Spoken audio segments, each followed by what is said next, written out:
Amén. ¿Están aquí? Isaías 46, 10. ¿Lo tienen?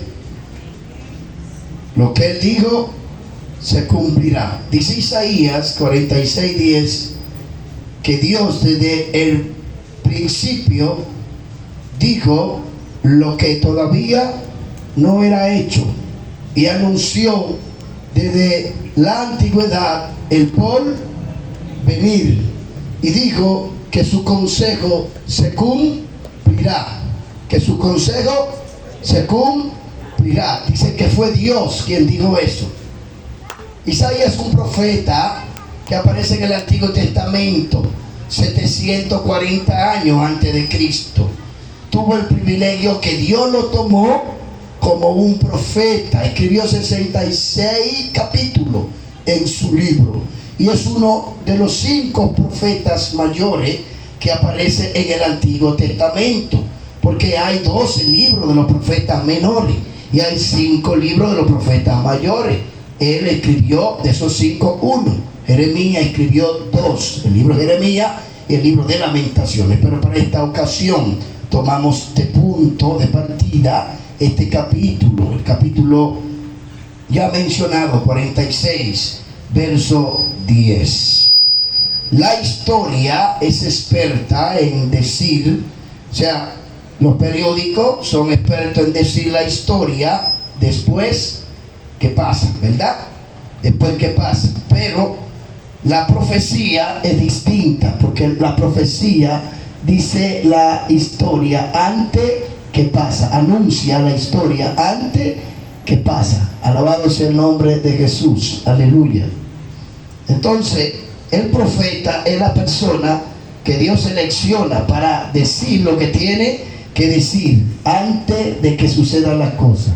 Alabado sea el nombre de Jesús. Dios en la antigüedad tenía profeta, también le llamaban vidente, porque tenían visiones. También le llamaban atalaya, porque eran personas que veían el peligro acercarse. Los atalayas siempre estaban subidos en una torre, y desde la torre ellos miraban hacia el horizonte, miraban hacia el desierto, miraban hacia la montaña, a ver si se aproximaba un peligro. Y entonces con un chofar al que le llamamos una trompeta, entonces ellos tenían un toque especial que anunciaba peligro, peligro, peligro. Por eso en el libro del Apocalipsis capítulo 5, en uno de sus versos, aparece de repente un libro escrito por dentro y por fuera. Se pregunta en el cielo, en la tierra y debajo de las aguas de la tierra, que quién va a ser el que va a abrir ese libro. No aparecía nadie en ninguno de los lugares creados que pudiera abrir ese libro. Dice Juan, como profeta de Dios, que él comenzó a llorar porque no aparecía alguien que pudiera traer la revelación de las cosas que habían de pasar sobre nuestro mundo. Y entonces eso iba a ser un caos, eso iba a ser un problema, porque entonces no íbamos a saber hacia dónde íbamos a parar, hacia dónde íbamos a ir. No íbamos a saber el fin de nosotros, y caminar sin una dirección, caminar sin un fin, es algo traumático para una persona razonar, para una persona que tiene raciocinio, para una persona que sabe distinguir entre el bien y el mal. Caminar sin un rumbo es algo que da mucha lástima a nosotros, que no sabemos qué será de nuestra vida, no sabemos qué iba a pasar. Juan dice que él lloraba hasta que apareció alguien digno de abrir ese libro. Y quiero que le demos un aplauso a ese alguien, porque por ese alguien tú y yo estamos aquí. Se llama Jesús de Nazaret. Por Jesús tú y yo estamos aquí. Por lo tanto, lo que Dios dijo se cumplirá. Yo podría preguntar en esta noche, con ese tema que le he puesto, para que tengamos una idea y podamos dilucidar sobre estas verdades que estaremos hablando, podría preguntar: ¿quién es Dios? ¿Quién es Dios? Dios no es un hombre. Dios no es un ángel. Dios no es un animal. Dios no es un ave. ¿Quién es Dios? Dios no es una mente inteligente. Dios no es una sombra. ¿Quién es Dios? Dios no es la naturaleza. Dios no es una mente inteligente. Dios es nuestro creador. Dios es nuestro hacedor. Dios es nuestro protector. Dios es nuestra luz. Dios es nuestro amparo. Dios es nuestro pronto auxilio. Dios es el que nos hizo ser como somos. La Biblia dice en el Salmo que Él nos creó a nosotros y no nosotros a nosotros mismos. El Génesis capítulo 1 verso 26 dice que Dios nos hizo a nosotros conforme a su imagen y conforme a su semejanza, y nos dio el poder de multiplicarlo, nos dio el poder de crear. Yo no sé si cuerpo, yo no sé si espíritu, yo no sé si alma, porque el hombre es un ser tricótomo, tiene alma, tiene cuerpo y tiene espíritu. Entonces hay un misterio sobre cómo surge el alma dentro del ser. Quizá Dios la pone en la concepción, o Dios le dio al hombre ese poder de crear a través de la reproducción, porque la Biblia habla de un nacimiento carnal y habla de un nacimiento espiritual. Dice: el que nacido del espíritu, espíritu es, y el que nacido de la carne, carne es. Yo no sé en qué contexto o en qué significado semántico usted quiera buscar el concepto nacer o crear o producir. No sé cómo usted podría interpretar eso, pero el Dios del cual todos nosotros procedemos es un ser espiritual. Es un ser espiritual. No tiene carne, no tiene hueso y no tiene sangre. Es un ser que no fue creado. Dios es algo increíble. Él siempre está hoy.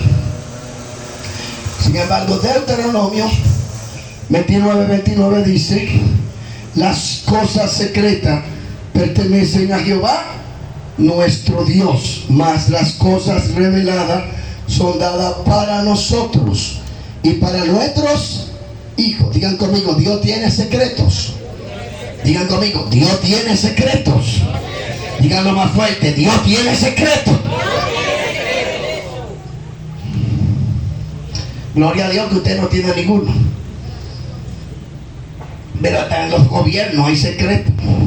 Los niños tienen secretos, los viejos tienen secretos.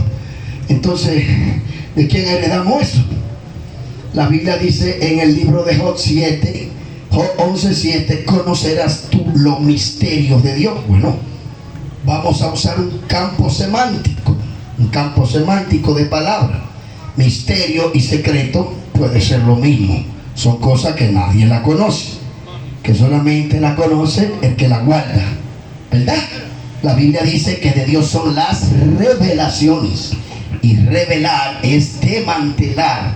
Revelar es dar a conocer algo oculto, y eso es lo que hace la profecía. Da a conocer lo que nadie conoce. La profecía revela el futuro de las cosas, el futuro de las cosas. Todo el que está aquí debe saber lo siguiente. ¿Cuántos están aquí? ¿Cuántos están aquí? La teología es la ciencia que trata de explicar la naturaleza, el origen de todo lo que tenga que ver con Dios. La teología habla de los atributos eternos, de los atributos, de las manifestaciones de Dios. Y esta ciencia como tal, podríamos presentarla como ciencia, aunque en el campo científico no la quieran aceptar como una ciencia, porque la ciencia solamente se basa en estudiar la materia, y Dios no es materia. Demos un aplauso a Dios. Dios no es materia, Dios es más que materia. De Él existe la materia, Porque en Génesis 1:1 dice: en el principio Dios creó. Dios creó. Dios creó, no lo crearon. Él lo creó todo. Él lo creó. Por lo tanto, un mortal no puede explicar lo infinito. Un mortal no puede explicar lo material. No puede explicar lo espiritual. No puede. No puede. El Espíritu Santo tomó la mente de Pablo cuando le habló a los sabios de Corinto, que era una colonia griega, y en Grecia es que nace la ciencia. Por encima de Aristóteles, de Platón, de Pitágoras, de Anaximandro y de todos esos filósofos que pudieron acentuar la base de un estudio lógico, de lo natural. Dios tomó la mente de Pablo cuando le escribe a esta iglesia y le dice que el hombre natural no puede percibir, no puede explicar las cosas espirituales, porque para ellos es cosa de loco, pero no son cosas de loco. Es que ellos no la pueden explicar, porque ellos no han recibido el espíritu de verdad. En ellos habita el espíritu de mentira, y el espíritu de mentira nunca te va a guiar a la verdad. El único que te puede guiar a la verdad es el espíritu de verdad, y a ese espíritu de verdad nosotros le llamamos el Espíritu Santo. Y Juan 17:17 dice: conocerá la verdad y la verdad te hará libre. Juan 8:31 y 32 lo dice, y solamente Juan 17:17 dice que andando en esa verdad podemos ser purificados, podemos ser transformados. Por lo tanto, para usted poder recibir al Espíritu Santo, tiene que hacer lo que dice Hechos 2:38: arrepentido y convertido para que sean borrados vuestros pecados, y entonces recibirá el don del Espíritu Santo. Cuando una gente se convierte, cuando la gente se entrega a Dios, el Espíritu Santo viene como un depósito espiritual sobre su vida y le ilumina el alma, le ilumina el espíritu. Y dentro de esta revelación dice que Dios, las cosas que los ojos no han visto, los oídos no han oído, ni han subido al corazón de los hombres, son las cosas que Dios ha preservado para revelársela a los hombres que le aman, a las mujeres que le aman. Va a bajar una ciencia, va a bajar una sabiduría que no es carnal, no es animal, ni es diabólica, es dentro, es una sabiduría que te va a abrir los cielos, y lo inentendible va a ser entendible por ti, y donde lo mortal se va a vestir de inmortalidad, y cuando lo corruptible no se puede explicar, lo incorruptible entonces va a entrar en escena. Cuando lo imperfecto no puede ser perfecto, Él lo va a hacer perfecto, porque Él conoce lo profundo del Padre. Dale un aplauso a Dios. El Espíritu Santo conoce lo profundo del Padre. Entonces, cuando usted tiene ese espíritu, cualquier cosa que no se entiende con Él, usted lo puede entender. Y tenemos ejemplos bíblicos de esta realidad.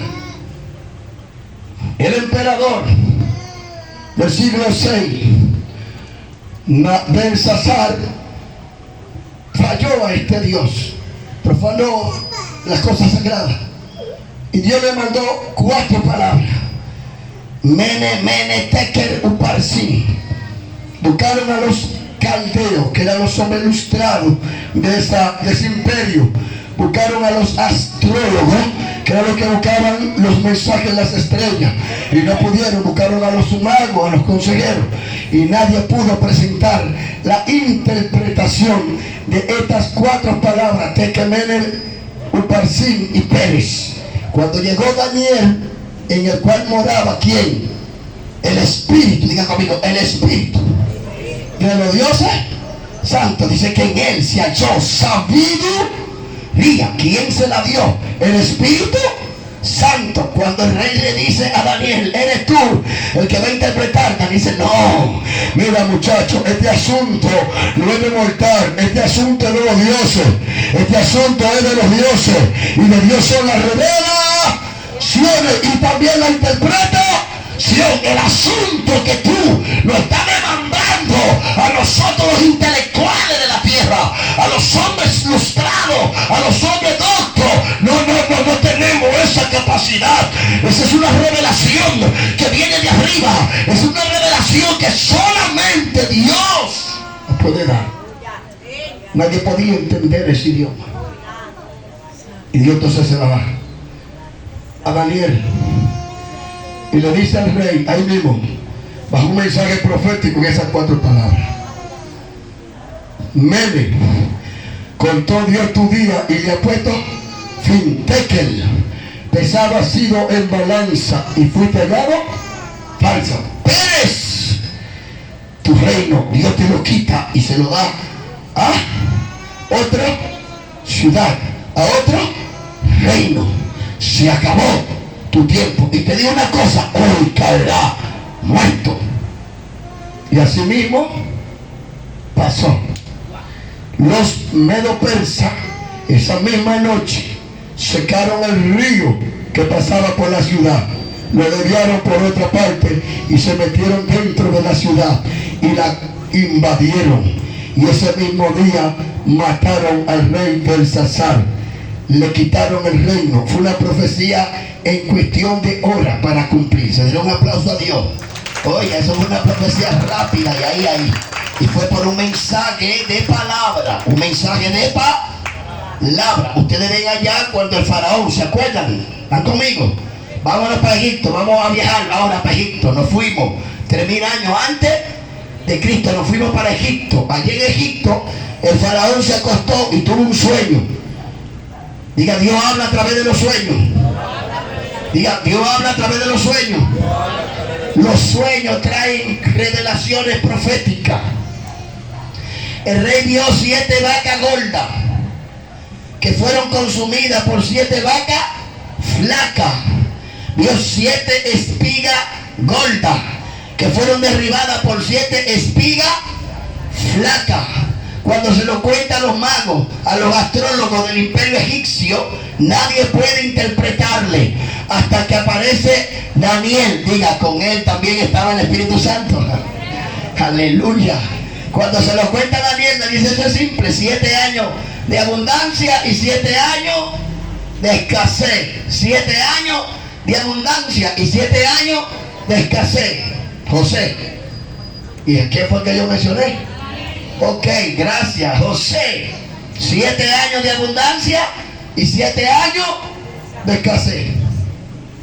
¿Se cumplió o no se cumplió? No solamente vino la revelación, también vino el consejo de Dios. 7 años de abundancia, todo el mundo se va a llenar la barriga. Pero cuando lleguen los 7 años de escasez, el que no tiene comida se va a morir. José entonces le dice, en los años de abundancia sean sabios. Aprendan a ahorrar, aprendan a guardar, porque vienen 7 años de calamidad. Cuando llegue la calamidad, ustedes no se van a morir porque tienen en los almacenes comida guardada. Digan que está a su lado, Dios se la sabe toda. Dios se la sabe toda. Tú no sabes nada, pero Él se la sabe. Por eso dice Isaías que desde el principio Él dijo lo que todavía no era hecho, y desde la antigüedad dijo lo que todavía no se había, dijo el porvenir, y dijo que su consejo se iba a cumplir, su propósito se iba a cumplir, y que todo lo que Él determinó tenía que ser. Por lo tanto, ahí no entra la medicina, ni entra el gobierno, ni entra el diablo y los demonios. El diablo nunca va a mandar a Dios, ni los demonios, ni los hombres. Van a salir del propósito, van a salir del plan. Porque la Biblia dice en el libro de Daniel, capítulo 2, verso 19 al 22, que Dios quita reyes y pone a los reyes, que da la sabiduría a los sabios y le da la ciencia a los entendidos. Diga conmigo, Dios tiene el control de todo.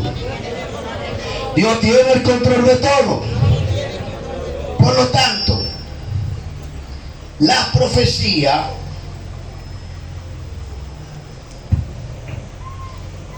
son señales contundentes que nos pueden hacer acercarnos a Dios. Nos pueden hacer estar preparados ante cualquier eventualidad, si de verdad la conocemos.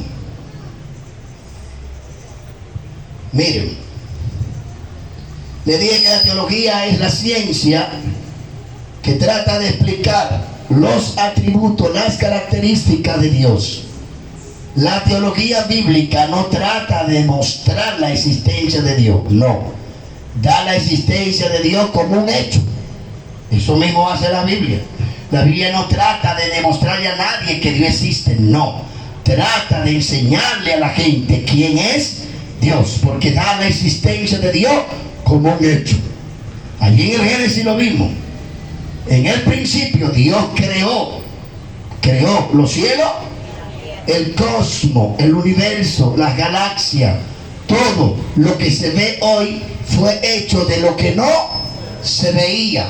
En el libro de Hebreos capítulo 11 versículo 3 lo dice: por la fe creemos que las cosas que se ven fueron hechas de las que no se veían, por medio de la palabra de Dios. Todo fue hecho por medio de la palabra de Dios. Entonces hay un control total sobre este planeta, y lo tiene la palabra de Dios. En Hebreos 1:3, en Hebreos capítulo 1 versículo 3 dice que Dios por la palabra de su boca sustenta todas las cosas. Dios tiene el control de todas las cosas, visibles e invisibles. El libro de Colosenses 1:16 dice que por Jesús y en Jesús y para Jesús todas las cosas visibles e invisibles, sean trono, principado, potestades, todo fue hecho por Él y para Él. Habla de las cosas visibles y de las cosas invisibles. Muy fuerte. Todo fue hecho por Él y para Él. Por lo tanto, Jesús tiene el control de todo. Y por eso Juan 1 dice: en el principio era el verbo, y el verbo era Dios. Todas las cosas por Él fueron hechas, y sin Él nada de lo que ha sido hecho fue hecho. En Él estaba la vida, y la vida es la luz de los hombres. Juan es el escritor excepcional, extraordinario en la Biblia, que usa términos con un sentido muy profundo, y es Juan quien lo dice. En Él estaba la vida, y la vida era la luz de los hombres. Yo haría una pregunta. El sol tiene 3 rayos principales: luz, calor y energía. ¿Qué es lo que le produce la clorofila a las plantas? ¿Saben ustedes? El sol. Si el sol deja de existir, toda la vegetación se muere, y ese verdillo que vemos no lo veremos más. ¿Ustedes creen que ustedes ven porque tienen ojos? Falso. Ustedes ven porque la luz ayuda a los ojos. Cierren los ojos. ¿Qué usted ve?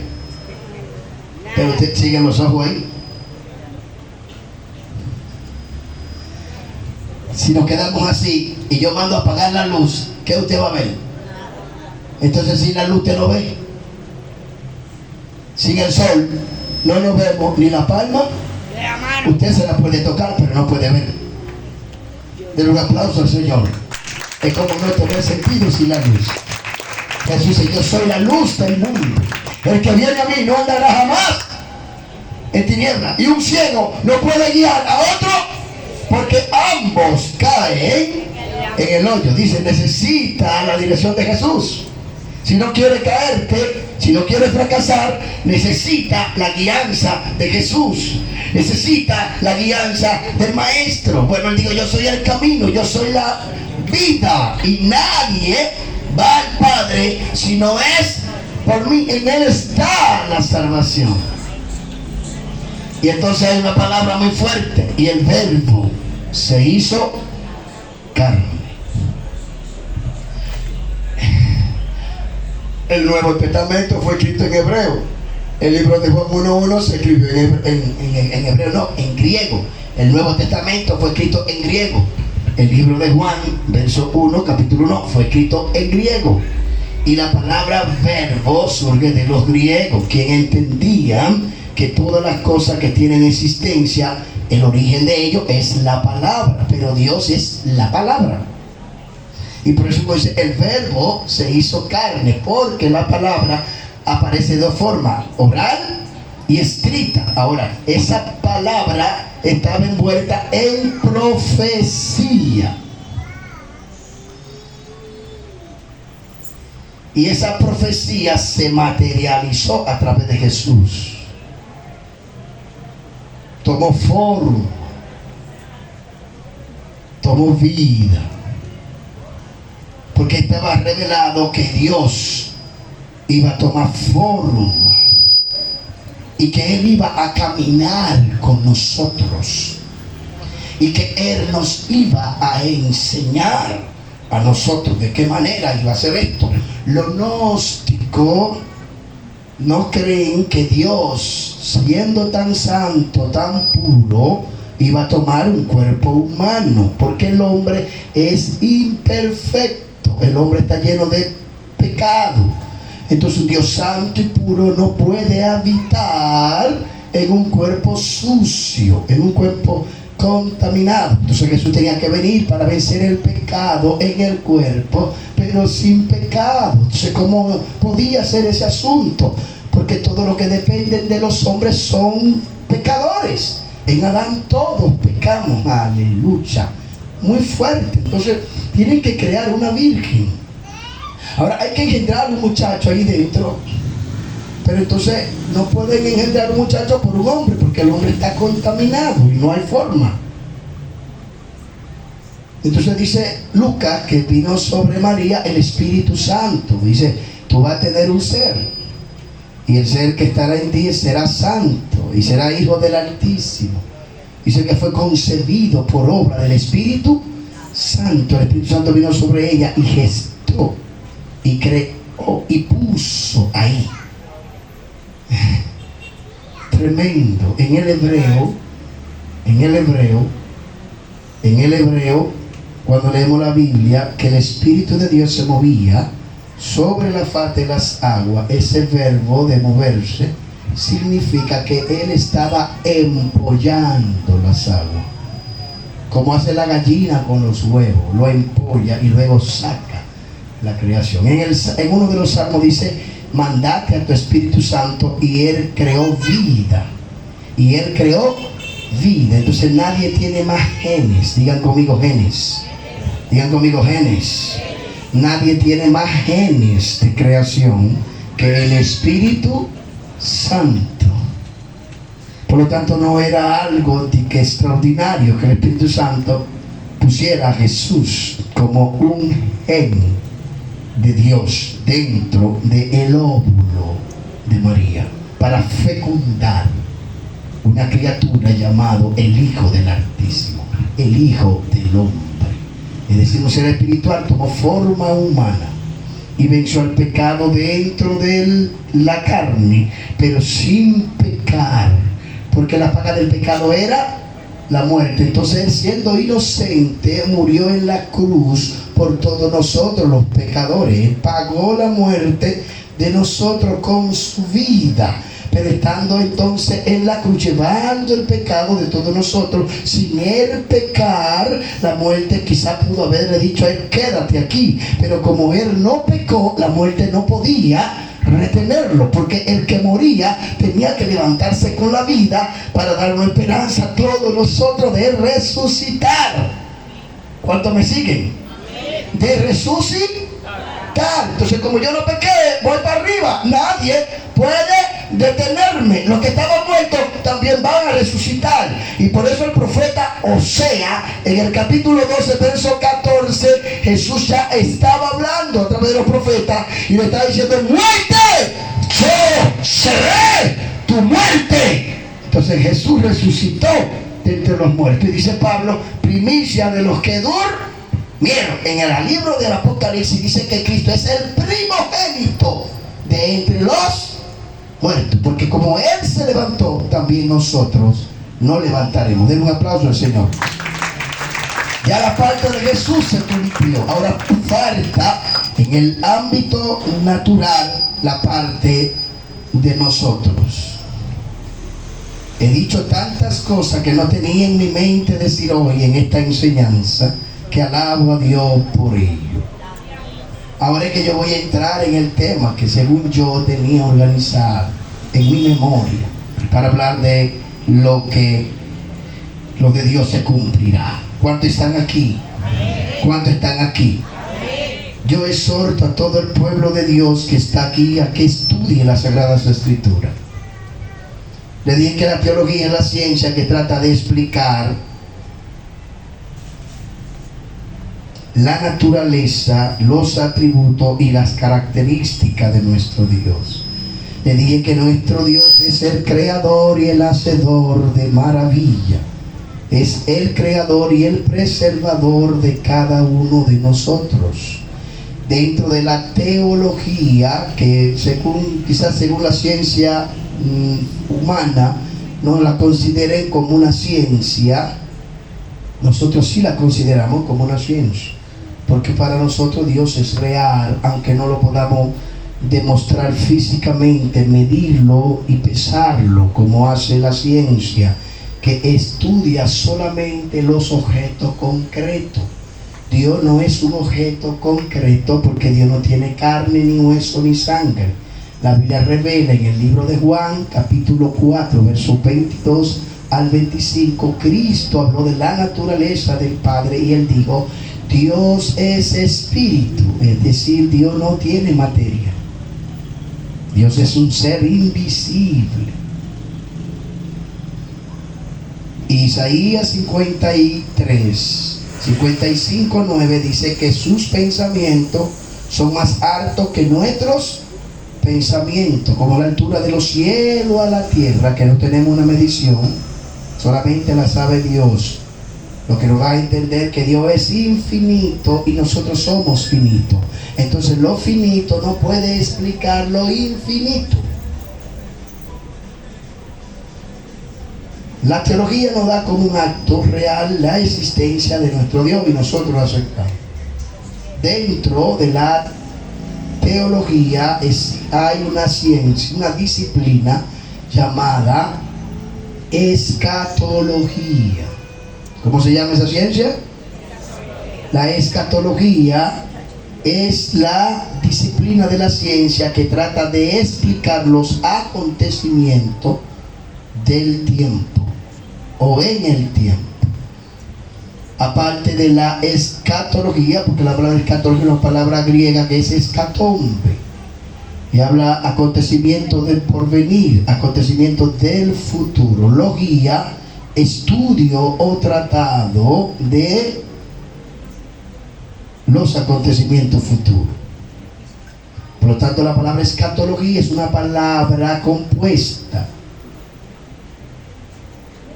Tiene un prefijo y un sufijo y una raíz como tal.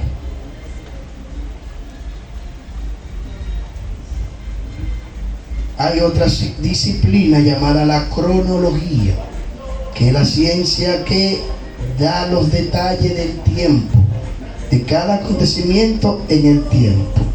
Entonces, en la Biblia está la revelación del futuro. Y ya hay muchas profecías que se han cumplido. Las profecías están en la Biblia, pero el cumplimiento está registrado en los libros de historia. En los libros de historia. Y ya la Biblia lo ha dicho. Usted no lo puede ver porque usted no lee la Biblia. Usted no conoce la profecía. Para usted hablar de ella, usted tiene que estudiarla.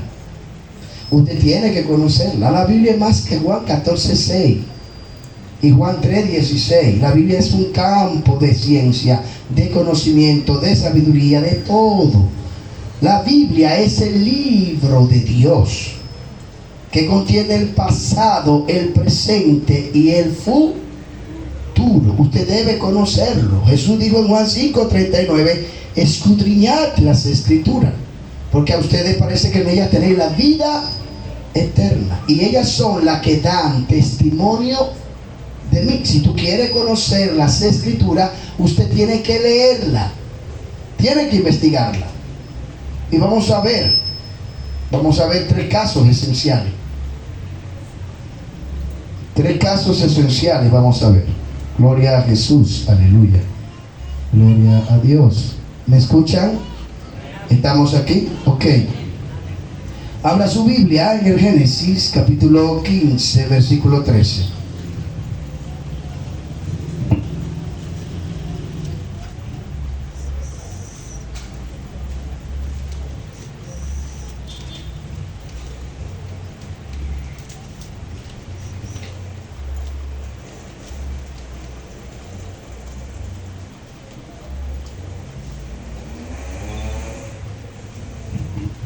Michael, prepárame el otro micrófono, por favor. Génesis 15:13, ¿alguien lo tiene? Alguien que sea de viva voz y que sepa leer, se para y lo lee.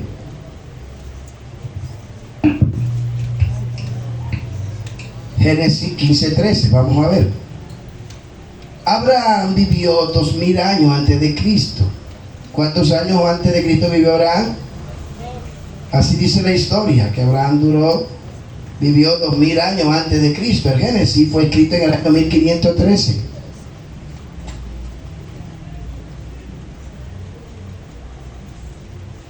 Por Moisés en Egipto. 1513 años escribió el Génesis. Pero Abraham vivió 2000 años antes de Cristo. Es decir, 500 y pico de años, podríamos decir así, antes de vivir Moisés. Abraham dijo algo que no estaba acentuado en ningún libro, porque en ese tiempo la escritura como tal quizá no existía. Bueno, yo podría decir como sociólogo o lingüista, estudiante de literatura, que la edad antigua parte de 4000 años antes de Cristo, donde dicen que sí existían las escrituras, pero también las enseñanzas tradicionales eran de forma oral, que se transmitían de generación en generación. Es decir, que los padres le contaban a los hijos las cosas que habían sido y las que faltaban por ser. Dios le reveló a Moisés lo que Abraham había dicho, o a él le habían enseñado sus padres, lo que desde la antigüedad Dios había dicho que iba a pasar en el porvenir. Gloria a Dios. Dámelo un poquito, que no tenía, ahora me dañaste esto. Pónmelo como estaba, por favor. Ok, pónmelo un poquito más fino. Génesis 15, ¿está preparado el micrófono? Ok. Génesis 15, gloria a Dios. ¿Alguien lo tiene allá? Para que lo lean, escuchen. Oye, ahí esa joven, ¿para qué están? Ayúdenme a apoyarlo, por favor. Yo veo. Usted ve, ok. Venga. Vea. Entonces, Jehová dijo a Abraham. Jehová le dijo a Abraham. ¿Quién le dijo? Ten por cierto Dios le dijo a Abraham. que tu descendencia La descendencia tuya. tierra ajena. ¿Cómo es? Que tu, Perky. entonces Jehová dijo a Abraham: ten por cierto que tu descendencia morará tierra ajena en la tierra ajena. y será esclava allí Y esa descendencia va a ser esclava allí. y será oprimida La van a oprimir 400 años. 400 años. ¿Dónde estamos? En Génesis 15, 13. Dios le dijo a Abraham, yo te voy a dar descendencia. ¿Se lo dijo o no se lo dijo? ¿Se lo dijo o no se lo dijo? ¿Quién es Abraham? El padre de la raza judía. De Abraham y Sara Dios sacó la descendencia judía. Y 2000 años atrás, Dios le está hablando a este hombre 500 años antes que esto pase. Y le está diciendo, mira, yo te voy a dar descendencia cuando él no tenía hijos. Abraham no tenía nadie, no existía la nación de Israel. Y Dios le está diciendo a él, antes que pase, Dios le está hablando, Dios le está profetizando a Abraham, él mismo. Le está diciendo qué va a ser del futuro. Dígale que está hablando, no te preocupes por nada, ocúpate. Hay gente que vive preocupándose. Suelte la preocupación y haga lo que tenga que hacer. Las cosas van a ser como tienen que ser. Las cosas van a ser como tienen. No quiera resolver lo que usted no pueda. Resuelva lo que usted pueda. Lo que no pueda, déjenselo a Dios. Porque es que ya todo se sabe. Ya Él lo sabe todo. Ya todo está escrito. Trate usted de caminar en la línea de Él para que todo te salga bien. Oye, Abraham, te voy a dar descendencia cuando la mujer era estéril y él no, nada. Te voy a dar descendencia. No solamente te voy a dar descendencia, la descendencia tuya, la familia tuya va a vivir en una tierra extraña, extranjera, que no es de ustedes. ¿Cuál es esa tierra? ¿Cómo se llama esa tierra? En Egipto. Dios le está hablando y él no lo sabe. Lo voy a mandar por una tierra. Cuando ellos nazcan todos y crezcan, yo los voy a mandar para Egipto. Y allí en Egipto van a durar 400 años. Diga, Dios conoce el tiempo. 400 años van a vivir esclavos. Y no solamente van a ser esclavos, sino que lo van a oprimir. ¿Lo van a qué? A oprimir. Pero yo los voy a sacar de allí. Yo los voy a liberar. Y cuando yo los saque y los libere, no vienen con la mano, vienen con muslo, vienen con bendiciones. Busquen ahora Éxodo 1:1 para que ustedes vean.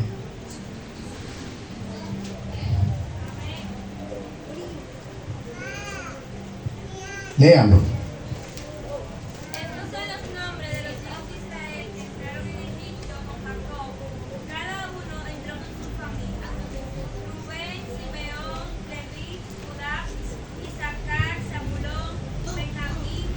Éxodo 1:1. En el 2 que habla de que fueron oprimidos. ¿En qué parte? ¿Entraron cuántas personas? 70 o 72. Fueron 70 personas que entraron a Egipto. ¿Descendientes de quién? De Abraham. Creo que fue 70 o 72 personas. Luego duraron, se multiplicaron. Éxodo dice que ellos se multiplican tan grande que la población hebrea iba a ser más grande que la población egipcia. Y eran hombres robustos y fuertes. Y el faraón cogió miedo. Se multiplicó tanto la descendencia de Abraham en Egipto que el faraón cogió miedo de que esa gente creciera y le quitaran el imperio a ellos y gobernaran ellos. Y mandó a matar a todos los niños varones. No eran niños, eran varones. Dios, maten a todos los varones, déjenlo hacerlo. Grave error, porque ¿quiénes son las que paren? Son las hembras. Mandó a matar a todos los niños, de tanto que la descendencia creció. Una vez leí, no recuerdo dónde, pero había un exégeta o un investigador, no sé. Yo leyendo a veces, cuando leí antes, decía que posiblemente de Egipto salió 1 millón de hebreos. ¿Cuánto yo dije? 1 millón pasaron el mar Rojo en seco. Posiblemente salió 1 millón de personas. La población casi fue de 1.000.000 de personas. 400 años después. Ahora, ¿eso fue verdad o fue mentira?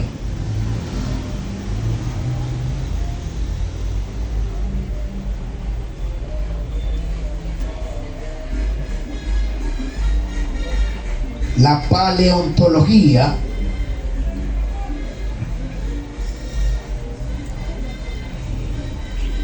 ¿cuál es la ciencia que estudia los restos humanos? ¿Alguien sabe aquí? La paleontología, ¿verdad? Es una ciencia que ha surgido en los últimos años y ha hecho evidente todo lo que dice la Biblia. Porque él va allá, ese lugar donde el Mar Rojo, por donde pasaron los hebreos, ha sido investigado. Dice que hay una época donde ese mar se abre. Y entraron a ese mar y encontraron carruajes y vasijas de los hebreos cuando pasaron por ese lugar. Como una evidencia de que realmente el pueblo de Israel pasó el Mar Rojo. Eso no puede estar ahí si por ahí no pasó gente. Es decir, que lo que la Biblia dice es real. Lo que la Biblia dice se ha cumplido. Y han encontrado muchos lugares que la Biblia menciona, ellos buscando los restos humanos, los restos de una población que allí vivió y allí estuvo. ¿Qué quiero decirle? Lo que Dios dijo se cumplirá. La Biblia dice, sea Dios verá y todo hombre mentiroso. ¿Se cumplió o no se cumplió? Pasó. Ahora, vamos a ver lo que dice el libro de Isaías 14, verso 7. Isaías 14, verso 7. Alguien me vaya buscando el libro de Lucas, cuando los magos fueron a Jerusalén. Cuando los magos fueron a Jerusalén y dijeron que había nacido el rey de los judíos, porque la estrella habían visto. Creo que Mateo también, en los primeros versos, primeros capítulos, alguien que lo busque por ahí, que Herodes dijo, ¿y dónde es que dice que iban a nacer niños? Y se Belén de Judea. Vamos a ver Isaías 14, verso 7. ¿Alguien lo tiene? Léalo, escúchenlo.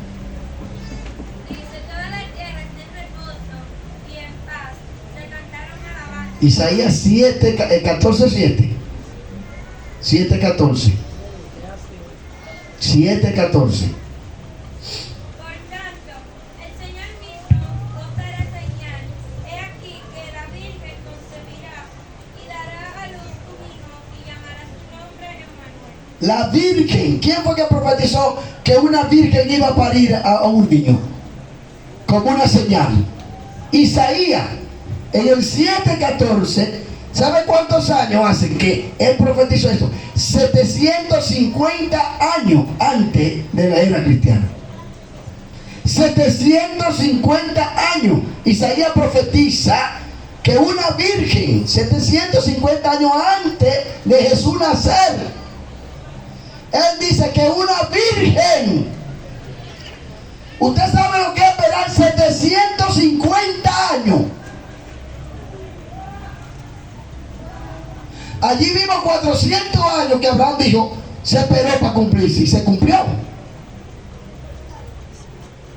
Ahora dice, en el 750, que Dios va a dar una señal, que va a aparecer una mujer virgen, que va a parir un hijo, y ese niño se va a llamar Emmanuel, que significa Dios con nosotros. Esa generación que recibió esa revelación, esa profecía, se murieron todos.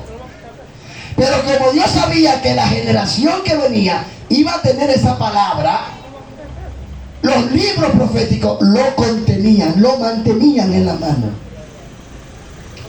Luego, está todo el mundo quitado de bulla. ¿Quién lo encontró? Yo mandé a buscar una cita en Mateo y en Lucas. ¿Alguien lo encontró? ¿Dónde está?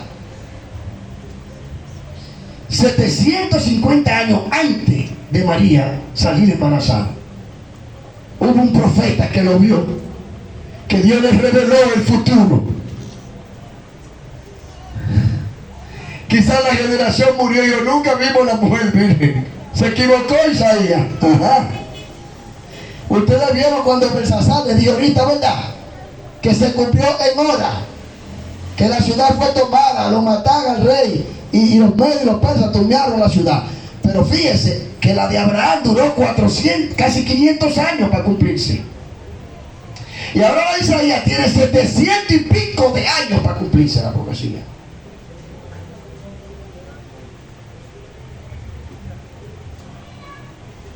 Dios no trabaja con el tiempo tuyo.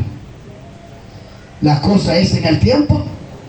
Porque en Eclesiastés 3 dice que debajo del sol todo tiene su tiempo. Y todo tiene su hora. A ti es que te corresponde buscar el tiempo de Dios. No te desespere. Alguien dijo, es mejor esperar por el que es que estar en compañía del que no es. Hay gente que se desespera y salen del tiempo de Dios, y a veces por eso a muchos les va mal y tienen fracaso. Aprenda a buscar la dirección de Dios y espere el tiempo de Dios para que lo de Dios en usted se cumpla y las cosas le salgan bien. ¿Lo encontraron ya? No le están buscando. Yo dije palabra clave, los magos. Mateo 2. A leer. Escuchen. Y una virgen dará a luz un hijo. Dios dijo una señal. Era una virgen, no era una mujer que no está con varón. María nunca estuvo con un varón. Cuando salió embarazada no tuvo acto sexual con ningún varón. Era una muchachita que ningún varón la había tocado. Era virgen. Lea, como lo dijo Isaías. Cuando Jesús nació en Belén de Judea, en días del rey Herodes, vinieron del oriente de Jerusalén unos magos, diciendo, ¿dónde está el rey de los judíos que ha nacido? Porque su estrella hemos visto en el oriente y venimos a adorar. Ajá. Oyendo esto, el rey de los Herodes se turbó y con él toda Jerusalén. Se turbaron como un rey. Nadie estaba esperando al bendito rey. Todo el mundo estaba cocinando, vendiendo en los asuntos personales, pero no conocían la revelación. Dios mío. ¡Wow! ¡Aleluya! Eso está ahí, algo soleto como ahora, que estamos diciendo, Cristo viene, y tenemos muchos años. Yo tengo 33 años diciendo que Él viene, y quizás me muera diciéndolo, pero puede venir ahora mismo yo con el micrófono en la mano. Porque nadie sabe ni el día. El día yo vengo. Ahora, todas las señales, Dios le daré una señal. Le daré una cuando sea virgen. 750 años después, ahí aparece la muchacha. Y aparecen unos magos. Y ustedes ven que José tiene amores con ella. Le puede ver la panza. Y cuando se da cuenta, dice que pensó en secreto dejarla. Porque a la muchacha que fornicaban la mataban a pedrada en Jerusalén. Porque eso era un acto de prostitución. Tener sexo antes del matrimonio. Y él la iba a dejar. Yo no la deje. Porque lo que en ella hay no es de hombre. Es del Espíritu. Ella era virgen. Mateo citó 65 citas del Antiguo Testamento, demostrando que Cristo era el Mesías. Den un aplauso a Dios. 65 citas. Tenía memoria, se la pagó el Espíritu Santo y la escribió en el Nuevo Testamento, demostrando que Jesús era el Mesías. Increíble. El problema es que hay gente que no conoce la profecía, por eso no entiende lo que está pasando ni lo que va a pasar. Nosotros no podemos ignorar la profecía, tenemos que conocerla. ¿Por qué? Porque la Biblia dice en Proverbios 29:18 que el pueblo sin profecía se desenfrena. ¿Cómo dice la Biblia? Digan conmigo, el pueblo sin profecía se desenfrena. La profecía es el señalamiento del tiempo de Dios para Él hacer algo. Y si usted no sabe lo que Dios está a punto de hacer, usted se va a dormir en los laureles y se va a perder. Por lo tanto, toda Jerusalén se turbó. Ahora, ¿qué hicieron? ¿Se quedaron turbados? No. ¿Qué hicieron? Ahí dice, mandaron a buscar Herodes. Y convocaron todos los principales sacerdotes. Buscaron a los sacerdotes. ¿Por qué a los sacerdotes? Porque ellos eran quienes guardaban las leyes de Dios. Guardaban los libros de la ley y los libros de los salmos y los libros de los profetas. Buscaron a los sacerdotes. En el pueblo de Dios siempre han habido líderes que contienen las sagradas escrituras, que guardaban con su vida las sagradas escrituras. Fueron a buscar a los principales sacerdotes. Ellos tenían que saber de eso. Y vamos a ver qué pasó. Y los escribas del pueblo les preguntó dónde había de nacer el Cristo. ¿Dónde era que van a nacer el Cristo según los profetas? Ellos le dijeron, en Belén de Judea. usted tiene que estar preparado cuando los impíos le pregunten a usted qué es lo que está pasando y cuándo es que Cristo viene. Usted tiene que tener conocimiento por la palabra para explicarle a esa gente. Ellos fueron donde los principales. ¿Dónde es que dice? Y ellos le explicaron. En Belén. En Belén. ¿Y qué más dice? Porque así está escrito por el profeta. Así está escrito por quién? Por el profeta.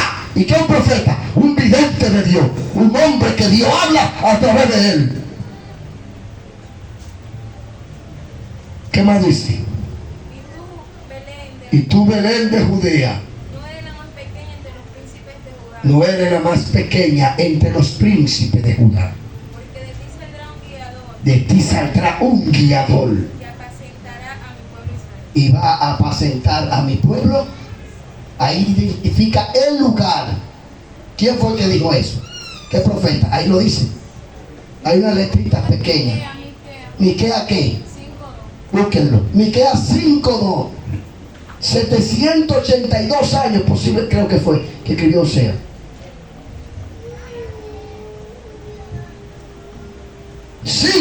Miquea, profeta de Dios, identificó el lugar donde iba a nacer el Hijo de Dios. Y yo pregunto, Mateo dice, ¿dónde fue que nació? ¿Para dónde cogieron los magos? Para Belén de Judea. Y allá lo encontraron al muchacho. Allá lo encontraron. Isaías dijo que una virgen iba a dar a luz. Entonces, ¿cómo nos damos cuenta que un profeta habló de parte de Dios? ¿Cómo? Cuando lo que él dice se cumple. ¿Dónde está eso en la Biblia? Busquen todo Jeremías 18:18. Nos daremos cuenta. Vamos a leer desde el verso 15. No todo el que usted que diga Dios me dijo, usted lo crea. Míreme, cuando Dios le dice a usted a través de un profeta, cuando un profeta de Dios es verdadero y dice una cosa, eso se cumple. A no ser que usted haga todo lo contrario de lo que Dios le está diciendo, porque a veces hay revelaciones que son condicionales. Y hay gente que se turban con eso. Pero los profetas de Dios no andan adivinando, ni hablando por psicología, ni por capricho. Cuando un profeta es de verdad, Dios le revela y usted lo ve y se cumple lo que él dice. Y tenemos evidencia de profetas de Dios. Aquí yo tengo evidencia que ellos son reales, porque lo he visto con Reisel Félix. Yo no sé, él puede tener su alta, su baja, pero hasta donde yo conozco y he estado con él ministrando, lo que Dios ha dicho a través de él, las revelaciones con la gente han sido exactas, demasiadas, Dios mío. Yo no sé cómo. Y a mí me han parado impíos, me han parado a mí impíos que yo no lo conozco. Y me han dicho, Dios me habló a través del profeta Reisel Félix. Y me dijo esto y esto y esto. Y así mismo, como él me dijo, así mismo me pasó. Me agarró un muchacho que Dios le profetizó que su esposa iba a parir, que era estéril. Y la muchacha parió. Le profetizó a un muchacho que estaba dando carrera escondida que no lo sabía nadie. Nada más él que era su amigo. Y el muchacho dejó de correr motor porque Dios le dijo que se iba a matar. Y se no podía saber eso. El mismo amigo del muchacho y el mismo muchacho a él se lo profetizó. Mi esposa parió, tal como él lo dijo. Y yo tenía años con esa muchacha y esa muchacha no me parió. Yo puedo hablar de profeta. Dios usó a Magdaleno ahí en la casita que teníamos allá y le dijo a Mayre, que tenía no sé cuántos años, le dijo a Mayre: mira Mayre, tú vas a tener más de un hijo, Dios te va a en este año. Y ese mismo año Mayre salió embarazada. Ahí está Mayre con 2 muchachos. Denle un aplauso a Dios. Y esa mujer no parió, era estéril. Y Dios usó al pastor Magdaleno y se lo profetizó. Yo soy testigo de eso. Yo no soy usted. Pero oiga lo que dice Jeremías, capítulo 18, versos 15 al 18. ¿Cómo nos daremos cuenta que un profeta ha hablado de parte de Jehová cuando lo que él diga se cumpla? Dice Mariela que no es ahí. Sí, pero ya dijimos, Miqueas, repetimos la frase. La frase que está en el Nuevo Testamento es la misma que dice allá. Jeremías. ¿Cómo que no? Porque mi pueblo me ha olvidado, incendiando lo que es vanidad, y han tropezado sus caminos, de sendas antiguas, para que caminen por senda y no por camino transitado, para poner su tierra en desolación, objeto de burla perpetua. Lee el 20. El 20, capítulo 18, Jeremías. No, perdón, es Deuteronomio. Perdón, es Deuteronomio 18, 15 al 18. Fundo a veces Jeremías con Deuteronomio.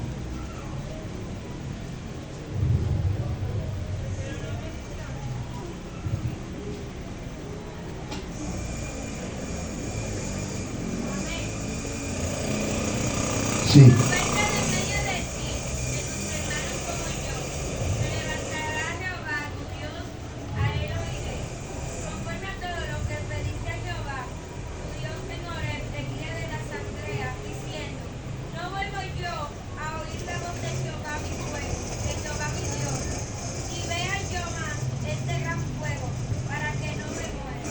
Deuteronomio 18, 18. A ver, lee el 18, a ver. Profeta les levantará de en medio de sus hermanos como tú, y pondré mis palabras en su boca, y él les hablará todo lo que yo demandaré. Él hablará todo lo que yo demandar. El profeta solamente debe hablar lo que Dios le dice. No solamente vienen palabras de bendición de parte del profeta, hay palabras de juicio, hay palabras de maldición, porque la gente nada más quiere que el profeta diga cosas bonitas. Dios dice cosas feas a través de los profetas, más feas que bonitas, Todo va a depender de cómo usted esté andando y cómo usted se está manejando. Jerusalén le pregunta: ¿y cómo nos vamos a dar cuenta que un profeta habla de parte tuya? Entonces Dios le respondió. Diga, Mariela. Lee el 21 y el 22 del 18. En el 21 y 22 confirma cómo sabremos que un profeta habla de parte de Dios. Y si dijeres en tu corazón, ¿cómo conoceremos la palabra que Jehová no ha hablado? No ha hablado. Si el profeta hablara en nombre de Jehová y no se cumpliere lo que dijo, y aconteciere, es palabra que Jehová no ha hablado. Jehová no habló. Con presunción la habló el tal profeta. El profeta habló con presunción y con capricho. La veracidad de toda profecía que sucumbe cuando Dios habla a través de un profeta, así se cumple. Dios no anda adivinando cosas. Si Dios dijo blanco es blanco, y si dijo negro es negro. Dios me revela que tus pantaloncillos son negros y son blancos. No habló Dios, habló el hombre. Denle un aplauso a Dios. Digo: no, siervo, usted que está hablando, Dios lo habló y ya no te hacía su cara. Pues queremos pasar paño tibio. No. Usted no está hablando parte de Dios. Es que Dios no se equivoca, hermano. Cuando dice pan es pan, cuando Dios dice vino es vino. Dios no adivina. Si Dios dijo 5 años, son 5 años. Si Dios dijo 10, son 10. Si Dios dice el martes, es el martes que va a pasar. Y ha salido aquí profetas en República Dominicana, un profeta que va a durar unos cuantos días y que cayendo nieve. No sé, uno ahí profetizando. Señores, míreme, cuando es un profeta que habla de parte de Dios de verdad, míreme, eso se cumple. Hay gente que andan inventando. La Biblia habla de falsos profetas. Los falsos profetas, cuando profetizan, no se cumple nada. Ahora, cuando un profeta de verdad, hay que andar fino. Hay que andar fino. Dios dijo a través de Reiser que aquí en Pantoja iba a haber mucha muerte. ¿Se acuerdan? Y le dijo a Dani, ve, dile que se cuide, que veo muerte, veo mucha muerte en Pantoja. A los 3 días cayeron como 10, ¿cuántas gente fue que murieron aquí? Se bebieron un triculí y eso fue histórico aquí. Un clerén ese ahí. Un lío. Aquí en Pantoja nunca ha habido tanta muerte como ese día. Y antes del COVID, él lo profetizó. Que Dios le mostró. Y de todo el mundo, oiga bien, de todo el mundo, el que acertó más en esa revelación y en esa profecía de lo que yo he visto fue Reiser Félix. Porque él lo vio, Dios se lo reveló. Entonces, Dios no anda adivinando. Dios no anda pan, vino. Entonces, si usted es profeta de Dios, téngase cuidado. Si usted es profeta de Dios y usted sabe, diga lo que Dios dijo. Porque no hay profeta sin profe. Mira cómo yo puedo decir esto. Miren cómo yo lo puedo decir. Porque lo he vivido. Hay evidencia. Entonces, ¿cómo usted es profeta y nunca usted ha dicho nada que se ha cumplido? Yo recuerdo que estaban orando, creo que ahí en la iglesia, y Dios le mostró a Sara que se iba a morir, creo que era la mamá de Ramona fue. ¿De Ramona fue Sara? No, la suegra. Y se lo dijo, veo muerte. Y se lo dijo, y ella no conocía ni sabía. A los días, él corre. El mismo día. Entonces, el profeta, cuando Dios que le revela, las cosas se cumplen. Las cosas son. Dios no anda adivinando. Téngase mucho cuidado. Que tú el que dice, Dios me dijo, Dios me reveló. Cuidado. Dios, mire, cuando Dios revele, ¿verdad? No es que no. Lo que es, lo que no es. Es para que usted no se sorprenda. Ay, que fulano. Los profetas se equivocan. Samuel hablaba de parte de Jehová y Dios lo mandó a señalar al uno y señaló el que no era. Tú míralo de fuera, pero yo miro. Digan conmigo, las apariencias engañan.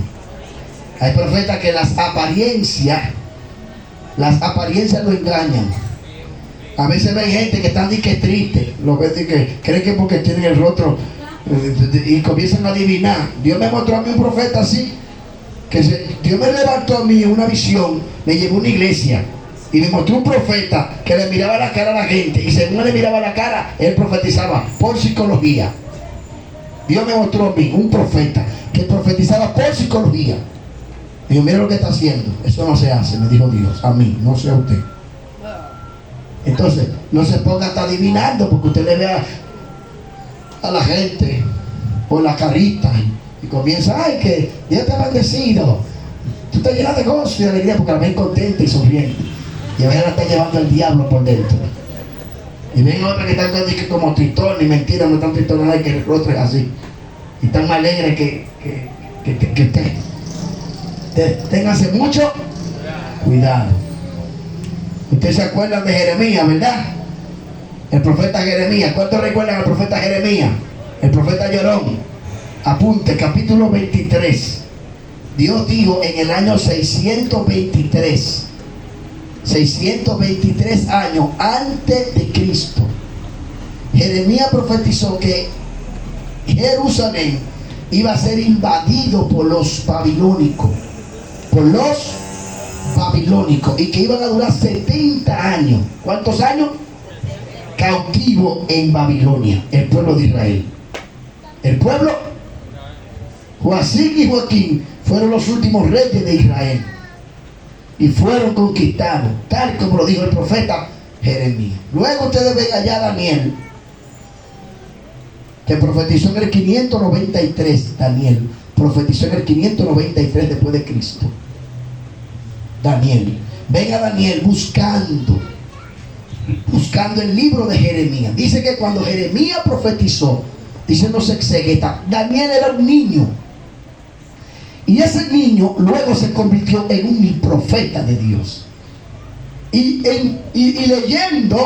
leyendo el libro de Jeremías, en el capítulo 9 de Daniel, dice Daniel que él se dio cuenta que ya los 70 años habían llegado y él no estaba viendo movimiento. Según mis investigaciones proféticas, faltaban 3 años para cumplirse los 70 años cuando Daniel está leyendo.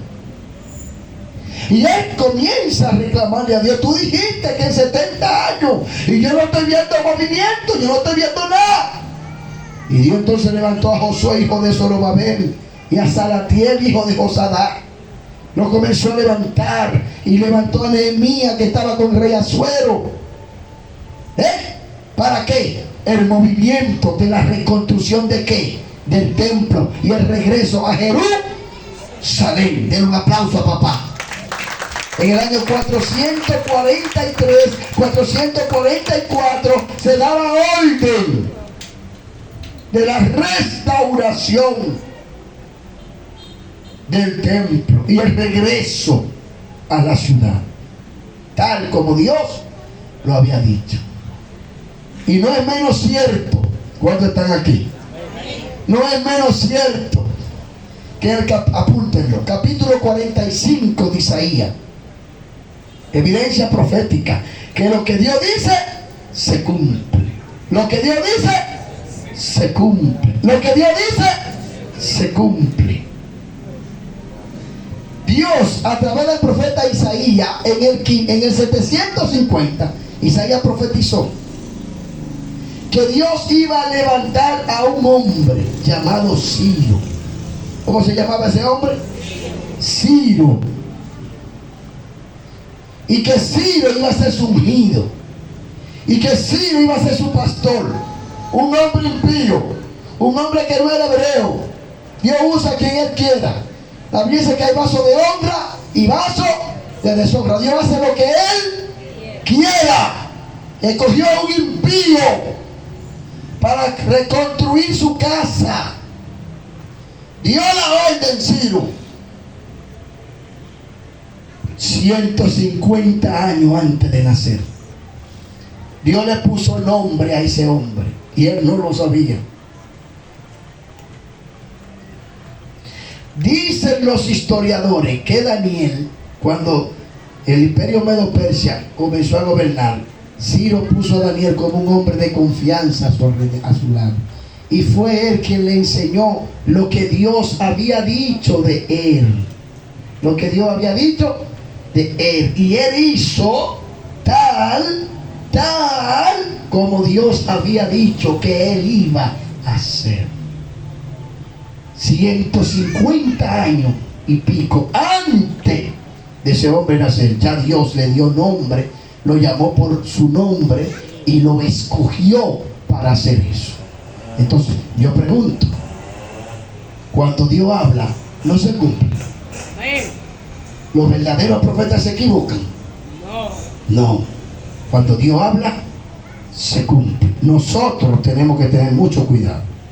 Y con esto voy a cerrar en esta noche. Quiero que vengan conmigo y abran su Biblia en Lucas capítulo 21, verso 33 al 36.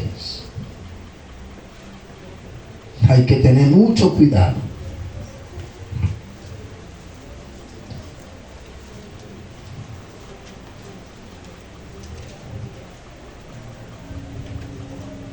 Lo que Dios dijo se cumplirá. Cuídese para que no lo agarren asando batata.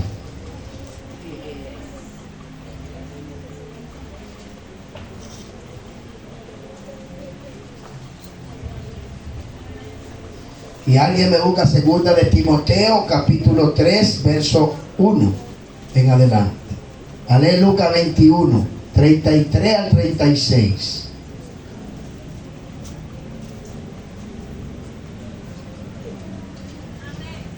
Lea. Dice: el cielo y la tierra pasarán, pero mis palabras no pasarán. Mirad también, pues vosotros Lo que Dios dijo, cuando dice el cielo y la tierra pasarán, pero mi palabra, lo que está diciendo que lo que Dios dijo se va a cumplir, caiga quien caiga y suba quien suba. No habló hombre, habló Dios. Y luego oye la advertencia que nos hace: mirad por vosotros mismos. Dios le está diciendo a todos los humanos: déjate de estar dependenciero, porque hay muchos que se van a perder por estar metiéndose en lo ajeno. Muchos cristianos murmuradores, criticones y lleva vida ajena. Dice Dios: mirad por vosotros mismos. Dios nos llama a que cuidemos nuestra alma, que fue lo que yo dije, a que estemos enfocados en nosotros. Porque un hombre del Señor son muchos los que se salvan, o pocos. Jesús dijo: procura tú entrar por la puerta angosta, porque muchos van a querer entrar, pero no van a poder. El Espíritu Santo dice que sufran como cristianos, pero no por estar metiéndote en lo ajeno. Y ahí dice: mirad por vosotros. Yo tengo que decir lo que dice la Biblia. Está pendiente a tu salvación, dice Dios. Dios te lo dice a ti, es el mismo Dios.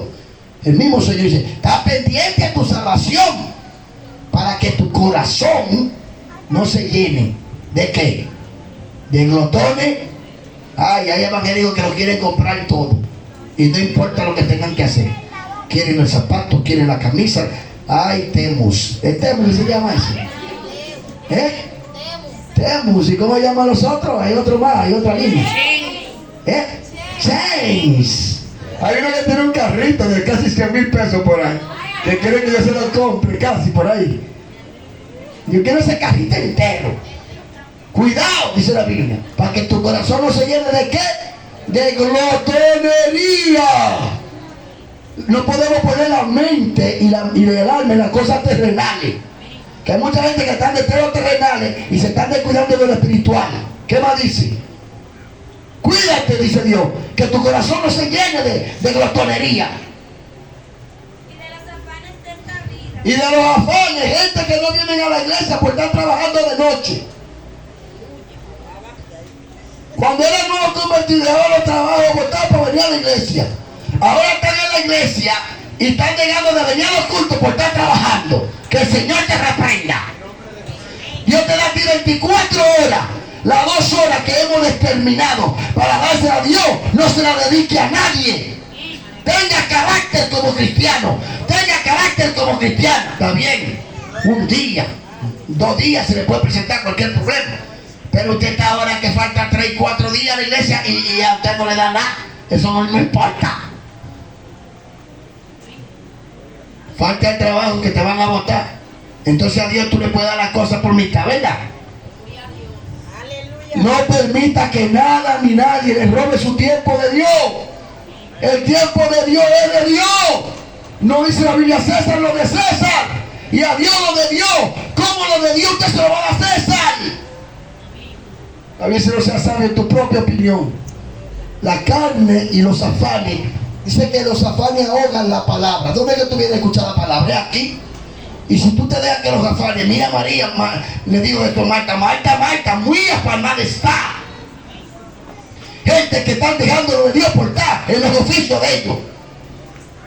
Le está haciendo daño a tu vida espiritual. Saque tiempo para la casa de Dios. Gente que llegan tarde a la iglesia, sin razón. Porque aquí hay gente que trabaja y de que lleguen a su casa sueltan los bultos y van y se vayan y vienen para la iglesia. Pero hay otras que se quedan en su casa con el trasero bien sentado en la silla y acostado en la cama, esperando que sea la tarde para venir vieja sin vergüenza, charlatán. No le des Dios las obras de tu vida. Venga temprano a tu iglesia, venga temprano a la casa de Dios, venga a orar, tírese de rodillas, venga a clamar. No podemos dejar de orar ahora que tenemos que orar más que nunca. Ahí lo dice, que los afanes.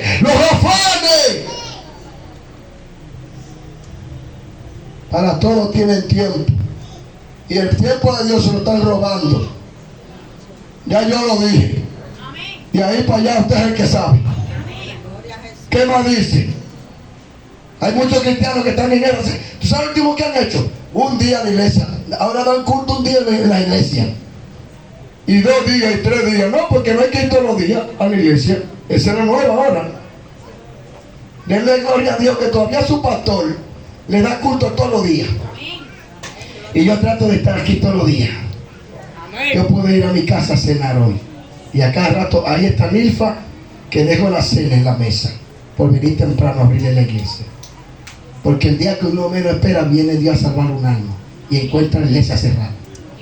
Y yo tengo 34 años, 33 años en este camino. Y desde que soy pastor trato de que la iglesia esté temprano abierta. Quizás alguien me llame fanático. Bueno, si los que trabajan 7 días a la semana no son fanáticos, y a mí me quieren llamar fanático porque adore a Dios 2 horas, pues gloria a Dios. Gloria a Dios. Aquí nadie tiene excusa de decir que aquí no se abre la iglesia. A veces hasta bajo agua abrimos la iglesia para que usted venga a orar. Aquí se ora, aquí se ayuna, aquí se hace silicio, aquí se estudia la palabra, aquí se canta, aquí se descarga el que quiere, aquí se enfría el que quiere. ¿Usted me está escuchando lo que estoy diciendo? Aquí se va el que quiere. Pero aquí siempre se está buscando a Dios. Siempre se está buscando a Dios. Siempre se está, aleluya, se está predicando. Siempre se está trayendo una palabra de revelación. Siempre hay un avivamiento del Espíritu Santo. Usted cae aquí, usted fracasa aquí, usted aquí no hace lo de Dios porque usted no quiere. Pero aquí nadie tendrá excusa, porque todavía usted falta y yo voy a verlo. Y si no lo voy a ver, de repente por el WhatsApp le aparece ese mensaje. ¿Qué me pasó? Que no te vi anoche en la iglesia. Si yo no voy, allá va Gianelli. Si yo no voy, por allá aparece Rafaelito. Si yo no voy, por allá aparece la Cari. Si yo no voy, por allá aparece Mariela. Y un grupo de hermanos que a veces, usted ni cuenta se da, están visitando a los que faltan. Den un aplauso a Dios. Aquí se ama las almas. Aquí se visita al nuevo convertido. Aquí se buscan los que están débiles en la fe. Nadie tiene excusa. Nadie tiene. Cuidado con los afanes. ¿Qué me dice? Me voy de aquí. Óigame. Aquel día viene ¿cómo? Puede ser ahora mismo. ¿Cuántos están preparados para irse? ¿Cuántos están preparados para irse? Levante la mano. Gloria a Dios. Hay unos cuantos. Hay un grupo que está fuera de base. Ay, mi madre. No venga ahora, Señor. Póngase, póngase, póngase, póngase. ¿Qué vendrá cuando nadie? ¿Y qué es lo que va a estar haciendo esa gente? Dice que va a venir cuando nadie lo está esperando. Es decir, que va a haber mucha gente descuidada. Y él dice, velad, velad. ¿No es que dice ahí? Mantente alerta. Y te manda a orar. Léelo, ahí lo dice. Te manda a orar. De repente. Velad pues todo tiempo. Y orando. ¿Cuántos están orando? Orando en todo. Y velando en todo. Para que seamos dignos de escapar. Seamos dignos de escapar. Demos gracias a Dios por la palabra. Demos gracias a Dios. Alejandro. Demos gracias al Señor. Padre, gracias en esta noche. Ayúdanos a orar, ayúdanos a vigilar antes que se acabe el tiempo, antes que sea demasiado tarde. Ayúdanos.